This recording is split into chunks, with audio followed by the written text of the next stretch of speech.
Compulsory వెళ్ళబెట్టాలి. 8 రాడ్లు 12 mm, 16 mm rods బీమ్కు, mat వచ్చేసి 12 mm అని డబుల్ రాడ్ చేయాలి. ఇలా వేస్తే బందోబస్తుగా ఉంటాయి.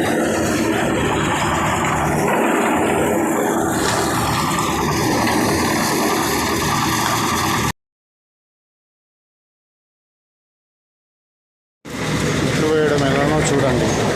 మెట్లు ఈ విధంగా పోసుకుంటే చాలా బాగుంటుంది.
మెట్లు పోసిన తర్వాత ఇలా రావాలి. ప్రతి మెట్టుకు ఇక్కడ చూడండి, నేను చూపెడుతున్నాను.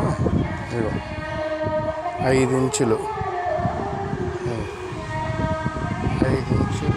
ఈ జాయింట్ దగ్గర రావాలి. ప్రతి జాయింట్ దగ్గర 5 ఇంచుల స్లాబ్ రావాలి. కొందరు ఎట్లా చేస్తారంటే సెంటరింగ్ వాళ్ళు ఇది వచ్చేసి ఈ గ్యాప్ ఉంది కదా, ఈ గ్యాప్ వచ్చేసి ఇంతవరకే వేస్తారు. ఈ గ్యాప్ ఎక్కువ రావాలి. ప్రతి గ్యాప్ ఇట్లా కిందికేళ్ళ మీద దాకా ఈ విధంగా రావాలి. ప్లాట్ఫామ్ ఎప్పుడు కానీ ఎంత గట్టిగా ఉంటే అంత పలుగా ఉంటుంది. మెట్లు వేసేటప్పుడు ఎప్పుడైనా సరే కింది బాధను చూడాలి. మీది ఎంత హైట్ వచ్చిందన్నది చూసుకోవాలి. మీదిగో కంపల్సరీ 10 feet లెక్క చేసుకుంటే మీకు ఖచ్చితంగా 6 inches మాత్రమే వస్తుంది. ఇట్లా 6 inches స్టెప్స్ వస్తుంది. చూసుకోండి. ప్రతి మెటీరియల్ కానీ మెట్లు కానీ ఏది కానీ నాకు కాంటాక్ట్ కండి, నా ఫోన్ నెంబర్ చేయండి. మీకు ఎంత మెటీరియల్ పడుతుంది, ఎంత డబ్బులు అవుతాయి అని ప్రతి ఒక్కటి చెప్తాను.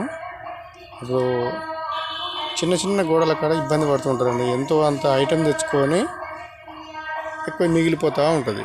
అలాంటప్పుడు అది మళ్ళీ రిటర్న్ ఇవ్వలేరు, రిటర్న్ తీసుకోరు. అందుకనే కరెక్ట్ మెటీరియల్ కావాలంటే నాకు కాంటాక్ట్ కండి, నా ఫోన్ నెంబర్ కాంటాక్ట్ కండి. మీకు కరెక్ట్ కొలతలతో మెటీరియల్ చెప్తాను. ఓకేనండి.